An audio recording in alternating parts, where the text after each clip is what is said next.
할렐루야. 오늘도 복되고 거룩한 주일 가정의 모여서 하나님께 예배하는 여러분들을 예수님의 이름으로 축복하고 환영합니다. 오늘은 특별히 종료주일로 하나님께 예배합니다. 우리가 예배하면서 우리를 위해 고난받으신 예수님의 고난을 감사하며 하나님께 드리는 예배가 되었으면 좋겠습니다. 이 시간 우리 다 같이 마음을 정돈하시고 주역에 맞춰서 주일날 예배를 하나님께 드리도록 하겠습니다.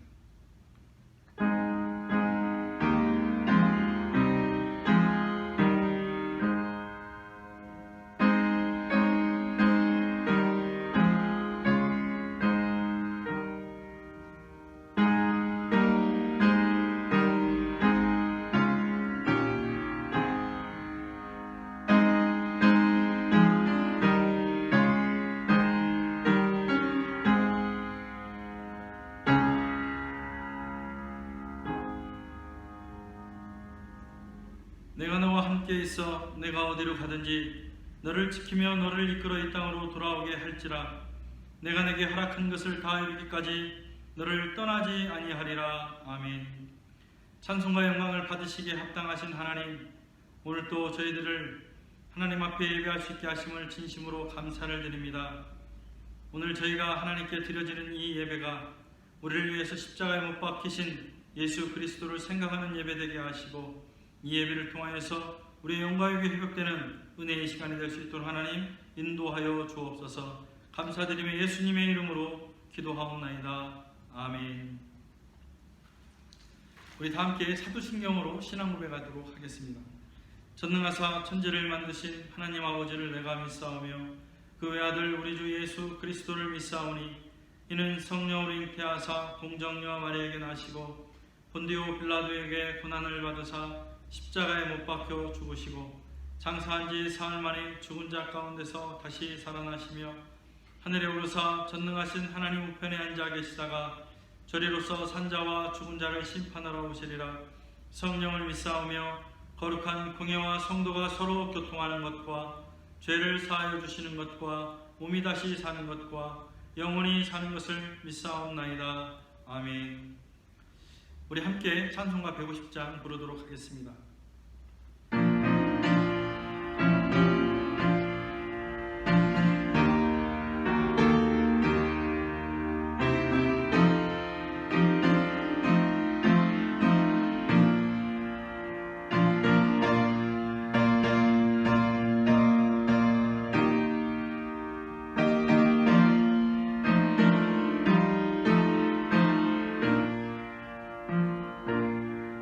갈보리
다 함께 합심으로 기도하는 시간을 갖도록 하겠습니다. 우리가 그동안 살아온 것 모든 것이 하나님의 은혜였음을 감사하시고 그럼에도 불구하고 하나님의 말씀과 뜻대로 살지 못했던 우리의 나약함과 연약함을 이 시간 회개하고 고백하는 시간이 되고 또한 세계가 코로나19로 인해서 많은 어려움을 겪고 있습니다.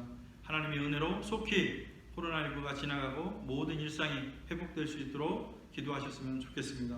특별히 오늘 종료주일로 하나님께 예배할 때에 우리를 위해서 십자가에 못 박히셔야 했던 그 예수님의 고난을 생각하면서 기도하는 시간이 되었으면 좋겠습니다. 우리 다 함께 합심으로 기도하도록 하겠습니다. 하나님 감사합니다. 허물 많고 죄 많은 저희들 오늘도 하나님께서 주의를 날아가셔서 하나님 앞에 예배합니다. 하나님 저희들을 긍휼히 여겨주시옵소서. 하나님 은혜 가운데 거하는 삶이 되도록 주님 역사하여 주시옵소서. 그럼에도 불구하고 하나님 말씀과 뜻대로 살지 못했던 우리의 나약함과 연약함을 주님 긍휼히 여겨주시고 오늘 중요주의로 하나님께 예배할 때에 특별히 우리를 위해서 십자가에 고난 받으셨던 예수님의 그 고난을 생각할 수 있는 시간 허락하여 주시옵고 날마다 우리가 우리를 위해서 십자가에 못 박히셨던 예수님의 사랑을 생각하며 감사하는 삶이 되도록 주님 인도하여 주옵소서. 특별히 이 세상이 코로나19로 인해서 많은 어려움 가운데 있습니다. 특별히 저희가 하나님의 자녀로 책임과 의무를 다하게 하시고 이 케냐 땅 위에 더 이상 코로나19가 확산이 되지 아니하도록 하나님 역사하여 주시옵소서. 특별히 케냐 정부와 관계부처 의료 관계자들에게도 힘을 주시어서 방역 대책과 대응이 잘 이루어지게 하실 뿐만 아니라 케냐의 코로나로 인해서 소요나 또 다른 폭풍 같은 일들이 일어나지 아니하도록 하나님 역사하여 주시옵소서. 무엇보다도 이번 사태를 통해서 나를 위해서 십자가에 달려 돌아가신 예수님의 고난을 새기게 하시고 그동안 예수님의 희생과 무관하게 살아온 우리의 모든 죄악들을 자복하고 회개할 수 있도록 주님 인도하여 주시고 저희들이 하나님 품으로 다시 돌아올 수 있는 기회가 되도록 하나님 역사하여 주옵소서. 무엇보다도 교회에 모여서 하나님께 예배하지 못하는 이 예배의 소중함을 저희들이 깨달아 알고 더욱더 하나님 은혜에 감사하며 삶이 예배하는 예배자로 역사하여 주시옵소서. 감사드리며 예수님의 이름으로 기도하옵나이다. 아멘. 이 시간 교회 소식입니다. 오늘은 특별히 고난주일로 하나님께 예배하고 있습니다. 우리를 위해서 십자가에 달려 죽으셔야 했던 그 예수님의 고난을 생각하면서 드리는 감사 예배가 되시기를 바라겠습니다. 그리고 다음 주일은 부활주일로 저희가 예배합니다.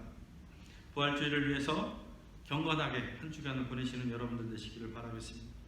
그리고 코로나19로 온 세상이 많은 어려움 가운데 있습니다. 하나님의 은혜로 속히 코로나19가 지나가고 또 모든 일상이 회복될 수 있도록 기도에 힘쓰시기를 바라겠습니다. 헌금은 자원하는 마음으로 엠페사로 내주시고 주일 헌금을 제외한 11조를 비롯한 각종 특별 헌금은 저에게 이름과 금액 그리고 헌금명은 꼭 카톡으로 보내주시면 감사하겠습니다. 이 시간 하나님 말씀 보도록 하겠습니다. 신약성경 마태복음 21장 6절로 13절 말씀입니다. 찾으신 줄 알고 제가 봉독해 올리도록 하겠습니다. 제자들이 가서 예수께서 명하신 대로 하여 나귀와 나귀 새끼를 끌고 와서 자기들의 겉옷을 그 위에 얹음에 예수께서 그 위에 타시니 무리의 대다수는 그들의 겉옷을 길에 펴고 다른 이들은 나뭇가지를 베어 길에 펴고 앞에서 가고 뒤에서 따르는 무리가 소리 높여 이르되 호산나 다윗의 자손이여 찬송하리로다. 주의 이름으로 오시는 이여 가장 높은 곳에서 호산나 하더라. 예수께서 예루살렘에 들어가시니 온 성이 소동하여 이르되 이는 누구냐 하거늘 무리가 이르되 갈릴리 나사렛에서 나온 선지자 예수라 하니라. 예수께서 성전에 들어가사 성전 안에서 매매하는 사람들을 내쫓으시며 돈 바꾸는 사람들의 상과 비둘기 파는 사람들의 의자를 둘러보시고 그들에게 이르시되 기록된 바 내 집은 기도하는 집이라 일컬음을 받으리라 하였거늘 너희는 강도의 소굴로 만드는도다 하시니라. 아멘. 이 시간은 특별히 김철원 박경림 선교사님 나오셔서 하나님께 특성으로 영광 돌리도록 하겠습니다.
창세기 22장 우리가 흔히 시험장이라고 말을 합니다. 그 이유는 하나님께서 아브라함의 믿음을 시험했다는 이유에서인데요. 그러나 우리가 창세기 22장을 자세히 살펴보면 시험장이라고 말하기에는 어울리지 않는다는 것을 금방 발견할 수 있게 됩니다. 흔히 학교에서 학생들에게 시험을 치게 하는 것은 그동안 배웠던 것을 잘 숙지했는지 알아봄과 동시에 그 시험을 통해서 반드시 알아야 할 것을 다시 한번 가르치기 위함인 것입니다. 마찬가지로 하나님께서 아브라함에게 시험하신 것은 아브라함이 반드시 알아야 할 것이 있었기 때문이었던 것입니다. 그렇다면 아들을 번제물로 바치라 하신 하나님은 시험을 통해 아브라함에게 무엇을 알게 하기 위함이었던 것이었겠습니까? 그것은 번제에 쓸 제물을 이미 하나님께서 준비해 놓으셨다는 것입니다. 즉 하나님은 우리 인간의 필요를 아시고 필요한 것을 예비하시는 하나님이심을 해답으로 아브라함에게 보여주고 계셨던 것입니다. 그래서 아브라함은 히브리 말로 여호와 하나님께서 이미 모든 것을 준비하셨다는 의미로 여호와 이레라고 그 땅의 이름을 지었습니다. 또한 하나님이 여호와 이레 하나님이라는 것을 뒷받침하는 것이 리브가라는 아이가 태어나는 것을 끝으로 22장은 마무리를 짓고 있기 때문입니다. 우리가 잘 아는 것처럼 리브가는 훗날 아브라함의 며느리 이삭의 아내가 됩니다. 하나님께서는 리브가의 출생을 끝으로 22장을 마무리한 것도 이삭의 아내 리브가를 예비하시는 여호와 이레 하나님이신 것을 재확인시키기 위함이었던 것입니다. 그래서 창세기 22장은 시험장이 아닌 여호와 이레의 장이 되는 것입니다. 그렇다면 우리가 생각할 때에 하나님께서는 아브라함과 이삭에게 국한되어 있는 하나님이신가? 그렇지 않다라는 것입니다. 하나님께서는 우리 모두에게도 변함없으신 여호와 이레의 하나님이신 줄로 믿으시기 바랍니다. 우리는 성경의 역사를 사실로 받아들입니다. 하나님께서 우리에게 성경의 역사를 보이시는 것은 믿음의 선진들에게 역사하셨던 하나님께서 그냥 역사적 사실로 끝나는 것이 아니라 오늘날 우리에게도 변함없이 똑같이 역사하고 계시는 것을 보여주기 위함인 것입니다. 다시 말해 성경에서 말하는 역사가 믿음의 선진들에게 역사하신 하나님이 우리에게 그냥 사실적 하나님으로 끝난다면 우리에게 성경의 역사가 또 하나님이 필요가 없다는 것입니다. 오늘도 우리가 교회에서든 가정에서든 모여 하나님께 예배할 이유가 하나도 없다는 것입니다.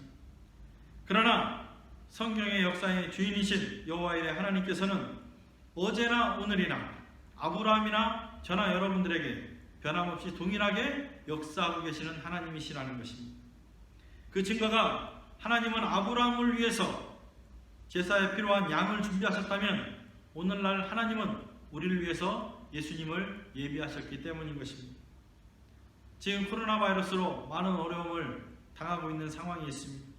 그러나 하나님께서는 여호와 이레 하나님은 우리 각자의 환경과 처지에 맞게 분명히 하나님의 뜻 가운데에 모든 것을 예비하신 줄로 믿으시기 바랍니다. 왜 그렇습니까? 하나님은 우리를 위해서 예수님을 예비해 주신 분이십니다. 하나님 우리를 위해 예수님을 이 땅에 보내시고 십자가에 못 박으신 이유는 저와 여러분들이 결국에는 하나님의 자녀로서의 귀결이었기 때문인 것입니다. 우리는 결코 이 사실을 망각해서는 안 되는 것입니다.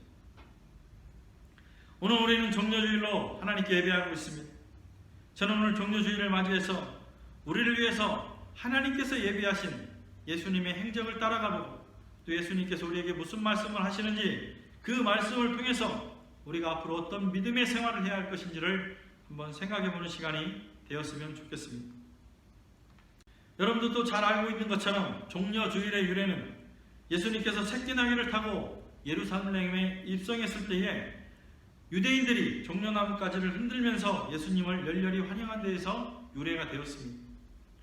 그때 당시 많은 유대인들은 예수님께서 예루살렘에 입성할 때에 많은 기대를 가지고 있었습니다. 이 유대인들은 로마 제국으로부터의 압제와 자신들이 처해 있는 형편과 처지가 개선될 뿐만 아니라 예수님께서 새로운 이스라엘 왕국을 세워줄 거라는 기대가 있었던 것입니다. 그래서 예수님이 예루살렘을 입성할 때에 큰 소란이 있었고 많은 사람들에게 이슈가 되었던 것입니다. 그런데 그곳에서 이 소란 속에서도 예수님이 누군지 모르는 사람들이 있었다는 것입니다.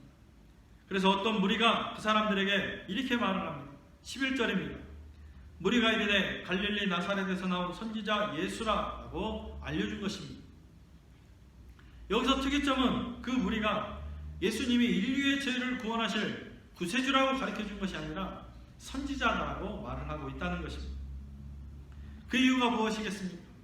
이들은 예수님이 공생의 기간에 보여줬던 표적과 이적, 죽은 자를 살리는 것까지도 목도했음에도 불구하고 눈에 보이는 것 이상으로 생각할 수 없는 사람들이었습니다.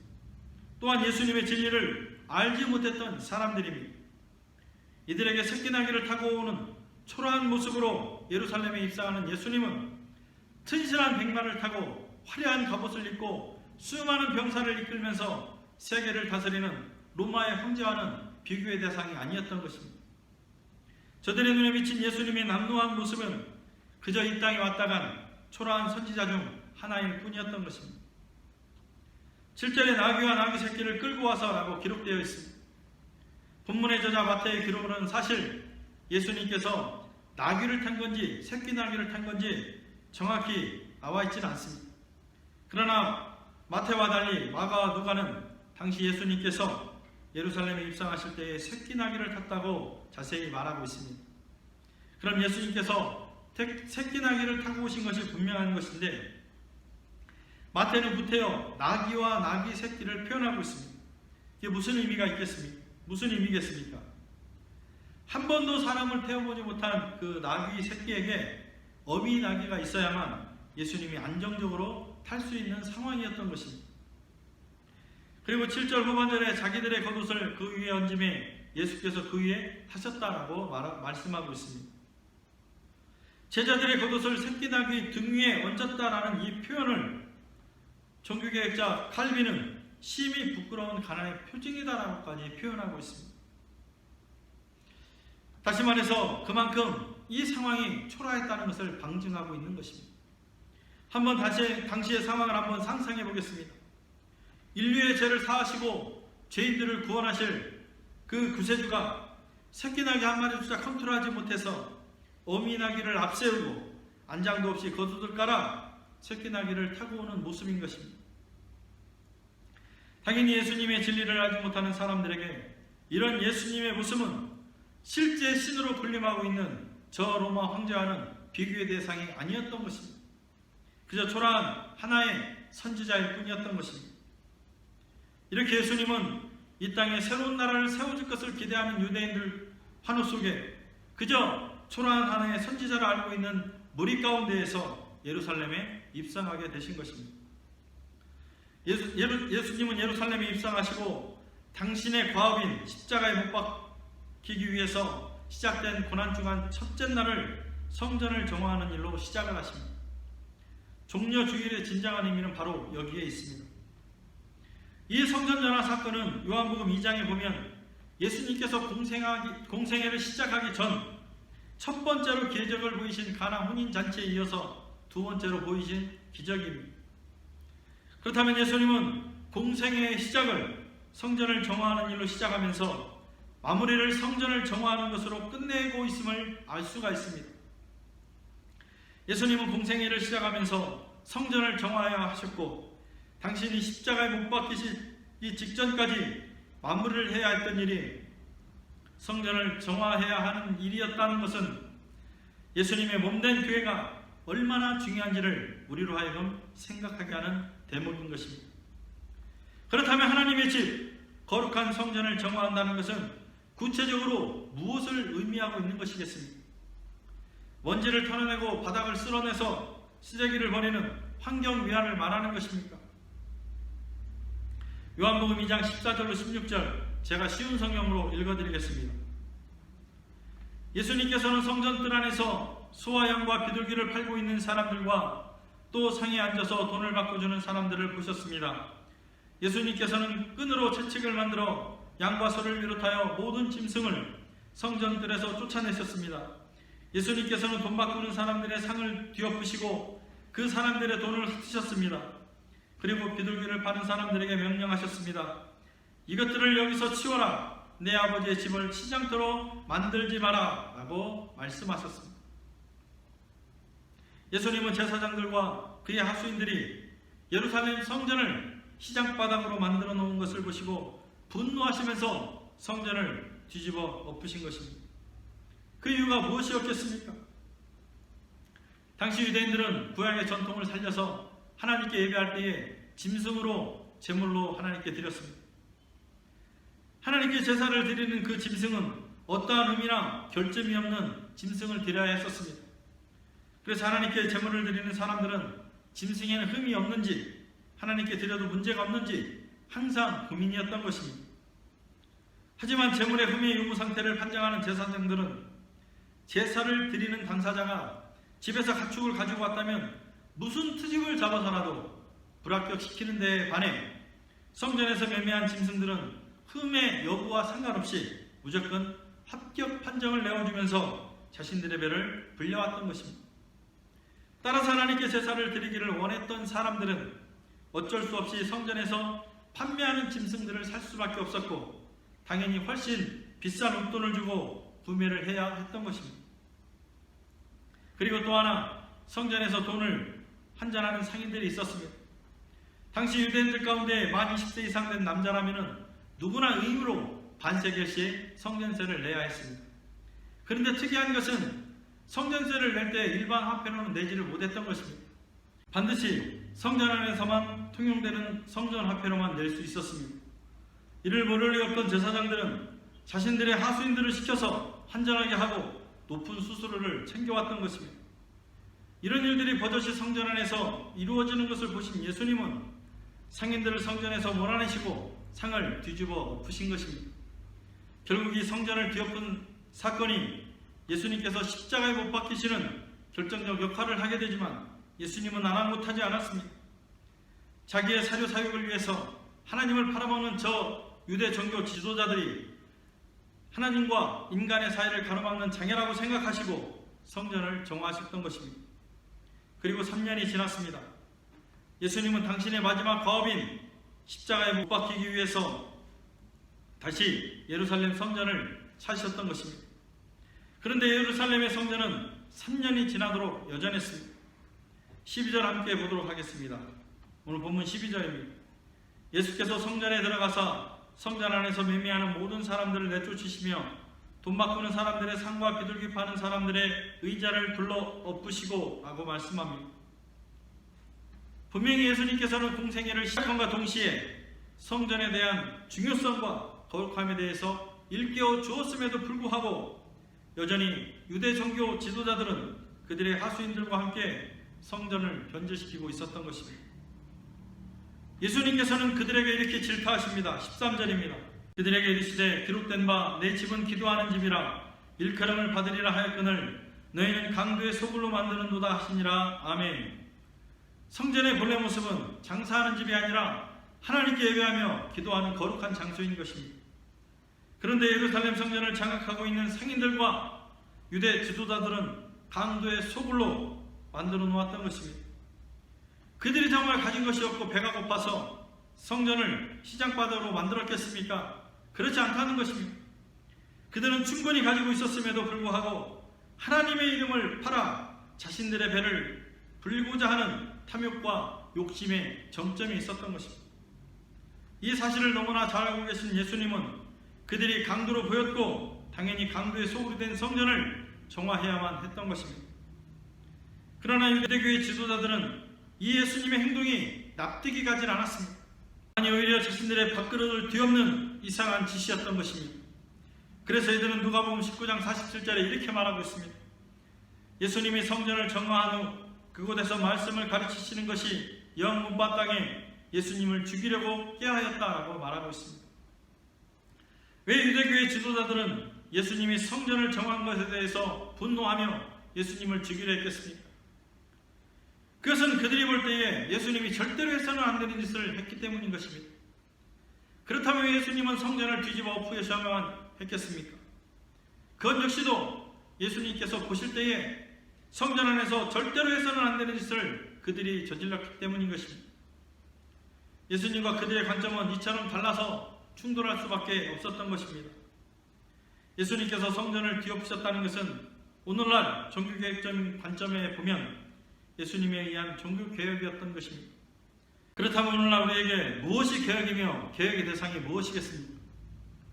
지금 코로나 바이러스로 인해서 많은 교회가 예배당임을 예배하지 못하고 있습니다. 이 일을 두고 두 가지 의견으로 나눠 서로 대립하는 모습을 볼 수 있습니다.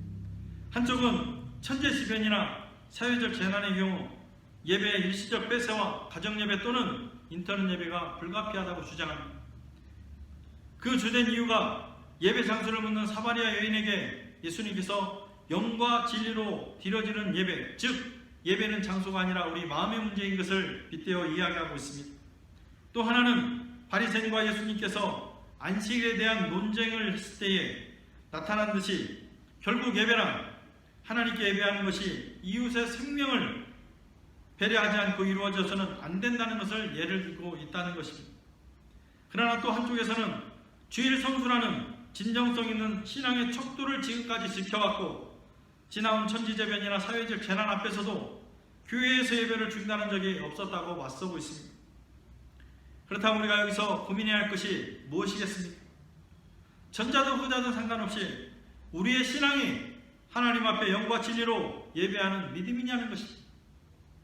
예수님께서 말씀하신 것처럼 예배 전에 이웃이나 성도 간에 혹 불화가 있었다면 그 일을 화해하고 이해와 배려로 사랑으로 승화시키고 난 이후에 하나님 앞에 예배할 수 있는 믿음이냐라는 것입니다.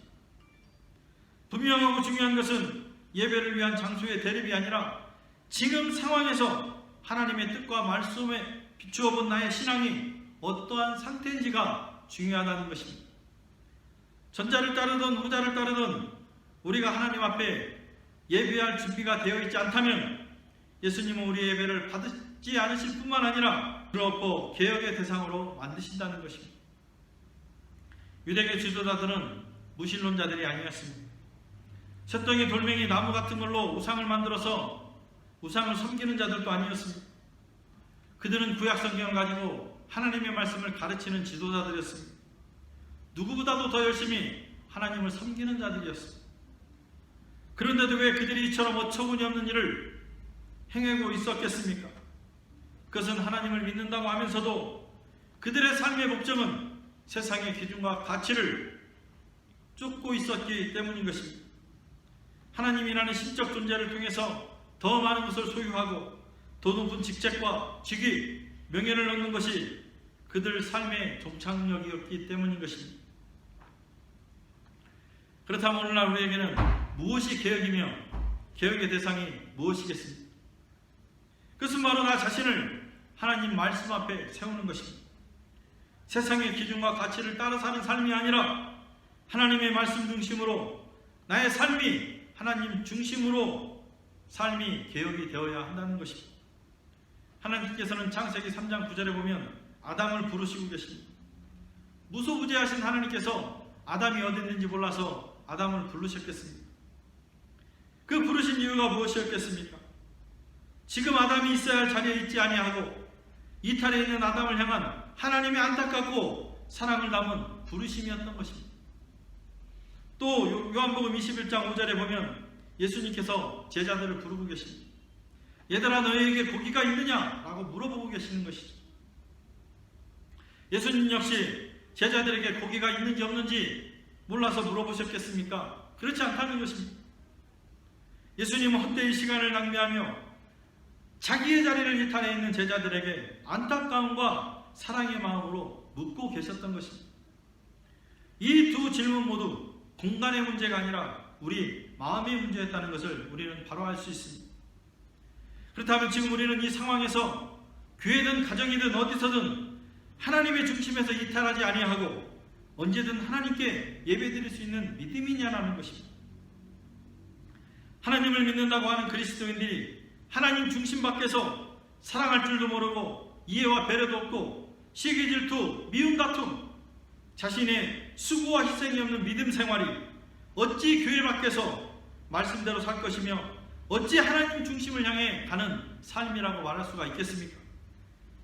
만약 이 말에서 우리가 자유롭지 못하다면 우리는 곧 하나님의 개혁의 대상이요 청산의 대상이 되는 것입니다. 말씀을 마치겠습니다. 오늘은 예수님께서 십자가에 죽으시기 위해서 예루살렘에 입성한 날을 기념하는 종려주일로 예배합니다. 예수님이 이 땅에 오셨을 때 세상은 극도로 부패한 세상이었습니다. 예루살렘에 입성하는 예수님을 호산나 호산나 외쳤던 그 많은 무리들이 5일 만에 예수님을 십자가에 못 박으라고 소리쳤습니다. 예수님을 열심히 믿는다는 유대인들조차도 청산의 대상이었던 것입니다. 성전 역시 하나님을 믿고 기도하는 장소가 정화의 대상이었던 것입니다.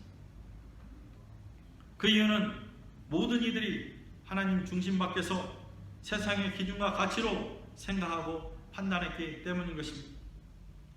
하나님을 믿는 그리스도인들에게 우리를 위해 십자가에 못 박히신 예수님의 중심에서 하나님 나라를 추구하는 것은 당연한 것입니다. 그러나 그리스도인들이 세상의 가치를 추구하면서 하나님이 원하시는 그리스도인이 되고자 한다는 것은 정말 어처구니가 없는 일입니다. 사랑하는 성도 여러분, 우리는 지금같이 어려운 시기일수록 더욱더 자신의 신앙을 돌아보고 말씀 따라 하나님 중심으로 향하는 발걸음이 되어야 될 줄로 믿습니다. 지금의 삶이 예배가 되어야 합니다. 그렇게 되면 하나님께서 미리 예비하신 여호와 이레 하나님이심을 우리에게 보여주실 뿐만 아니라 이 상황도 하나님의 보호와 인도 아래 잘 지나간 줄로 믿습니다. 지금 이 어려운 시기는 하나님께서 우리의 신앙을 돌아보게 하는 기회로 아시고 언제나 삶의 예배자로 살아가는 여러분들이 다 되시기를 예수님의 이름으로 축원합니다. 기도하겠습니다. 하나님, 오늘 말씀을 통해 우리의 삶을 다시 한번 돌아보게 하심을 감사를 드립니다. 주님의 십자가 고통으로 하나님의 자녀된 우리에게 주님께서는 하나님 나라를 위해 살아야 함을 말씀하심에도 불구하고 세상의 가치와 기준으로 따라 살아왔던 저희들의 어처구니 없는 삶을 용서하여 주시고 이제는 우리의 몸과 마음을 정화하여 하나님 나라를 세워가는 주님의 거룩한 사역에 동참하게 하시고 이 어두운 세상의 복음을 통한 진정한 개혁과 자유를 선포하는 하나님의 자녀들이 다 되도록 역사하여 주옵소서. 온 세상이 코로나 바이러스로 많은 어려움을 당하고 있습니다. 이럴 때일수록 우리를 통하여 많은 사람이 진리이신 예수님을 바라보게 하시고 그 그리스도인으로서 책임과 의무를 다하는 저희들이 될 수 있도록 역사하여 주옵소서. 오늘도 예배 함께 자원하는 마음으로 하나님께 헌금한 성도 한 사람 한 사람을 기억하시고 늘 하나님의 주권 앞에 보호되고 세워지는 은혜의 삶이 되도록 주님 인도하여 주옵소서. 감사드리며 예수님의 이름으로 기도하옵나이다. 아멘. 이 시간 다 함께 금주의 찬양, 낮의 내처럼 밤의 달처럼 찬양 부르시고 난 이후에 축도함으로 모든 예배를 마치도록 하겠습니다.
이제는 우리 주 예수 그리스도의 은혜와 하나님의 그 크신 사랑하심과 성령님의 내주 교통하심이 우리의 몸과 마음을 정화하여 하나님 나라를 세워가는 주님의 거룩한 사역에 동참하기를 원하는 연합교회 성도들 머리머리 위에와 그 가정과 사업장 위에, 그리고 세계 열방을 위해 주의 복음을 증거하는 선교사들 머리머리 위에 이제로부터 영원토록 항상 함께 계실지어다. 아멘.